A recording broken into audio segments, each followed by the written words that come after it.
नमस्कार. अहमदनगर जिला मराठा विद्या प्रसारक समाज अहमदनगर का new arts commerce and science college Parner Hindi विभाग में डॉक्टर हनुमंत गायकवाड़. अभी हम भक्तिकालीन रचनाएं देखेंगे. उसके अंतर्गत रामचरितमानस और भ्रमर गीत. इसके अंतर्गत पहली रचना आती है रामचरितमानस. गोस्वामी तुलसीदास भक्तिकाल के प्रमुख कवि और राम भक्ति शाखा के अग्रण्य कवि माने जाते हैं. उन्होंने जो ग्रंथ लिखे हैं इसके अंतर्गत दोहावली, कवितावली, गीतावली, कृष्ण गीतावली, विनय पत्रिका, रामचरितमानस, राम लल्ला नहलछू, वैराग्य संदीपिनी, बर्वे रामायण, पार्वती मंगल, जानकी मंगल और रामाज्ञा प्रश्न. इसमें महत्वपूर्ण उनका जो ग्रंथ है वह है रामचरितमानस.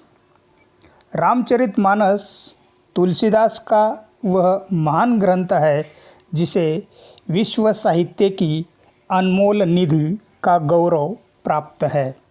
इसमें मर्यादा पुरुषोत्तम राम जी का सर्वांग परिपूर्ण जीवन चित्रित है.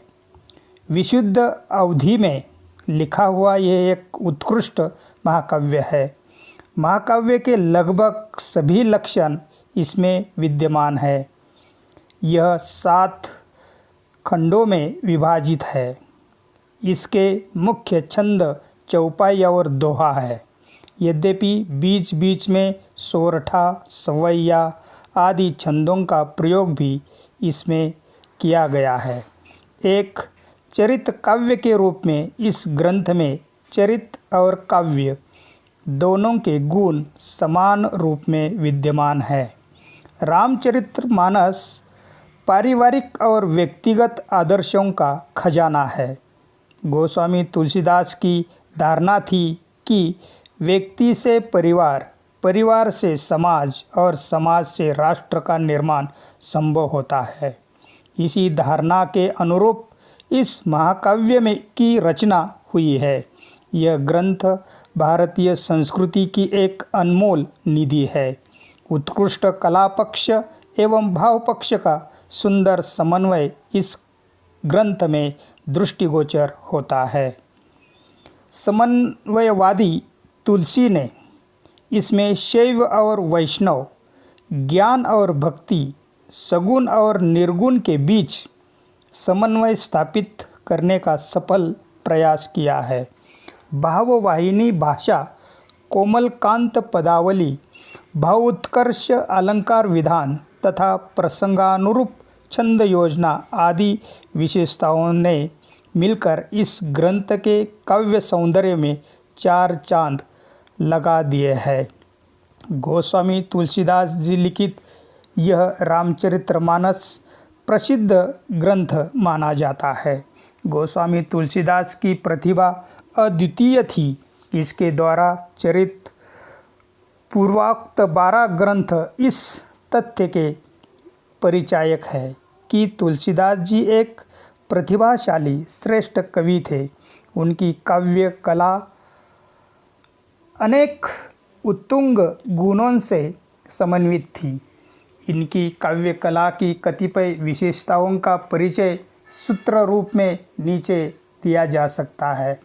उसमें है मार्मिक स्थलों की पहचान, सभी रसों का परिपाक, भाव वैविध्य और तदनुरूप शैली वैविध्य, लोक संग्रह एवं लोक मंगल की भावना, समन्वयवाद आदि इसकी उनकी महत्वपूर्ण सूत्र इसके अंतर्गत हमें देखने को मिलते हैं.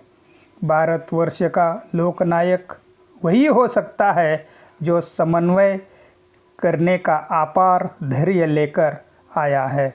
भारतीय जनता में नाना प्रकार की परस्पर विरोधिनी संस्कृतियाँ, साधनाएं, जातियाँ, आचार विचार और पद्धतियाँ प्रचलित है। तुलसीदास स्वयं नाना प्रकार के सामाजिक स्तरों में रह चुके थे। उनका सारा काव्य समन्वय की विराट चेष्टा है। उसमें केवल लोक और शास्त्र का ही समन्वय नहीं, इसके अंतर्गत वैराग्य का, भक्ति और ज्ञान का, भाषा और संस्कृति का, निर्गुण और सगुण का, पुराण और काव्य का, भावावेग और अनासक्त चिंतन का समन्वय रामचरितमानस के आदि के अंत तक दोनों छोरों पर जाने वाली पराकोटि को मिलाने का प्रयत्न इस रामचरितमानस के अंतर्गत गोस्वामी तुलसीदास ने दिया हुआ हमें देखने को मिलता है। भक्तिकालीन काव्यधारा की अगली रचना आती है भ्रमर गीत। भ्रमर गीत कृष्ण भक्ति काव्य का गौरव ग्रंथ माना जाता है। भ्रमर गीत यह सूरदास का लिखा हुआ एक काव्य है। भ्रमर गीत में सूरदास ने सबसे मर्मस्पर्शी एवं वाग वैदग्ध्यपूर्ण अंश इसमें देखने को मिलता है। गोपियों की वचन वक्रता अत्यंत मनोहारिणी है। ऐसा सुंदर उपालंभ काव्य अन्यत्र कहीं नहीं मिलता। भ्रमर गीत का मूल स्रोत भागवत का 10वां स्कंध है। उसके अनुसार गोपी उद्धव वार्तालाप के मध्य एक भ्रमर कहीं से उड़ता हुआ आ गया, तब गोपियों ने उसे ही अपने व्यंग्य बाणों का लक्ष्य बनाया। हिंदी में काव्य रूप में यह प्रसंग सर्वप्रथम सूरसागर में वर्णित हुआ मिलता है। सूरसागर भी सूरदास का लिखा हुआ ग्रंथ है। सूरदास ने भ्रमर की स्थिति आरंभ से ही मानी। बीच बीच में मधुकर, आली आदि शब्दों द्वारा उन्होंने इस भ्रमर की ओर संकेत किया है। वह कहते हैं, मधुकर यह मन बिगड़ी परे, तथा कही आली क्यों पिसरत ए बातें आदि शब्दों में सूरदास जी ने कहा है। सूर के काव्य में तर्क वितर्कों के लिए बहुत कम स्थान है। यह पूरा संवाद ज्ञान और भक्ति, निर्गुण और सगुण तथा हृदय और मस्तिष्क के संघर्ष के रूप में ही प्रस्तुत किया गया है। सूर हृदय के पक्ष को लेकर आगे बढ़े हैं। उनकी गोपियाँ तर्क नहीं करती। उनका कहना है तो केवल यह है कि हम अबला है, मूर्ख है और तुम्हारा निर्गुण का पंथ बहुत दुष्कर है, इसलिए उसे अपना लेना हमारे लिए दुस्साध्य है। सचमुच सूरदास कहते हैं, उधो मन नहीं हाथ हमारे, क्योंकि रथ चढ़ाया हरि संग ले गए, मथुरा जब ही सिधारे। वाली हमारी विषम स्थिति है। हम तो तुम्हारे रुचिपूर्वक लाए हुए जोग को स्वीकार कर लेती, परंतु हम तो जखत श्याम की करनी, मन ले जोग पठाए।